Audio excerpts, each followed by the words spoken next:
Alright guys, sa mapagpalang araw sa inyong lahat. Meron tayong isang reaction video. Alright, dito kay Road Trip. Alright, kamusta kayong lahat dyan?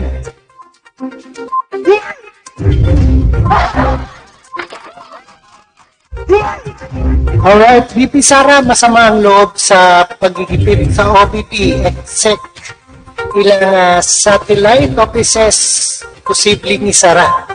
Wow! At inamin ni Vice President Sara Duterte na masama talaga kanyang loob sa aniya ginawang pagigipit. Ayan, pagigipit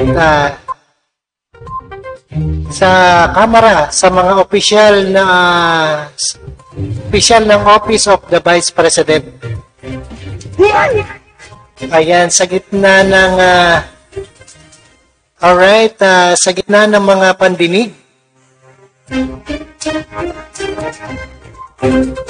Hinggil sa mga budget sa mga nakalipas na taon. At sinabi na rin ng pangalawang Pangulo, posibleng matigil na ang operasyon ng ilang Office of the Vice President satellite offices. Sa sunod na taon, depende sa aprobahang 2025 budgets. Alright? Time check, 9:43 p.m. Monday. Alright, November 11, 2024. Alright, no further ado, let's do watch dito sa UNTV. Alright, let's get it on. Don't forget to subscribe this channel. Benedict, bakit nasabi ni VP Sara Duterte na pangdikit itong ginagawang pagdinig sa kamera? Yes, magandang gabi, Monica. Ito nga ibon. Alright, panoorin po natin guys.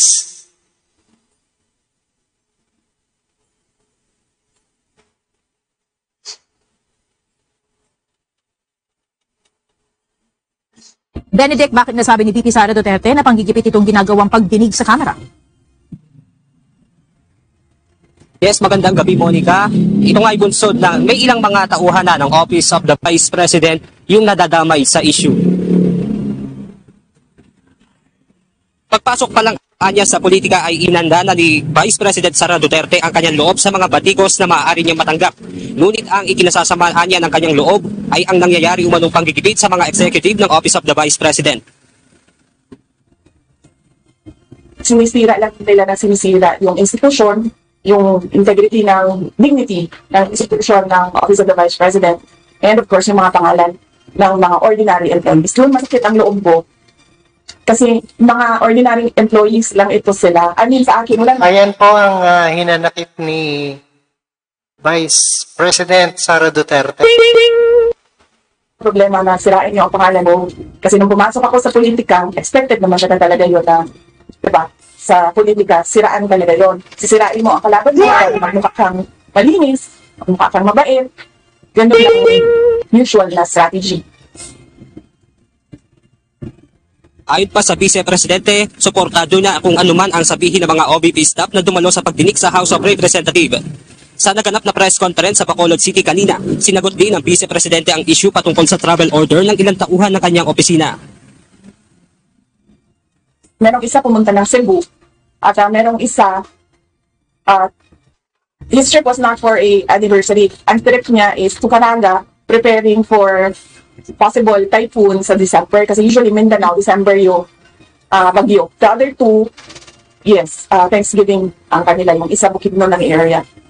So, kahit ako man, rolat din ako sa central office for Ayan, ang pag-aamin ni Vice President Sara Duterte na masama talaga ang kanyang loob. Ano ay ginagawang paggigipit ng kamera. Kaya hindi na ito umaten sa Senado.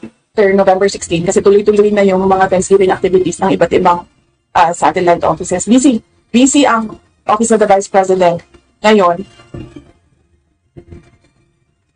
Samantala, posible namang matigil ang operasyon ng ilang OVP satellite office sa bansa. Ayan, pinapatigil na rin ng satellite offices sa bansa. Ayan, sinabi rin ni ni Vice President Sara Duterte. Depende kung magkano ang magiging budget sa 2025 para sa opisina ng ikalawang Pangulo.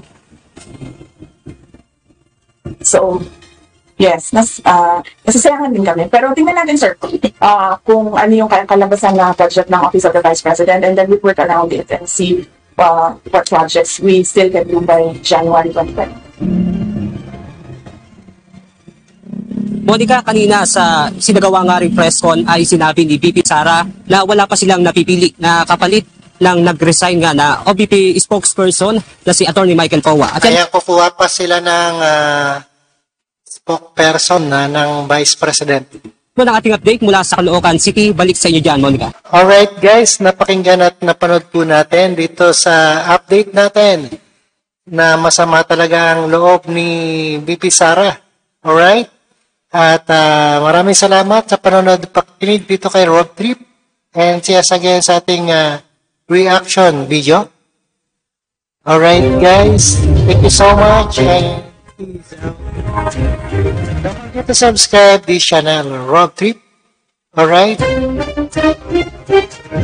Thank you guys sa inyong lahat. God bless and peace out.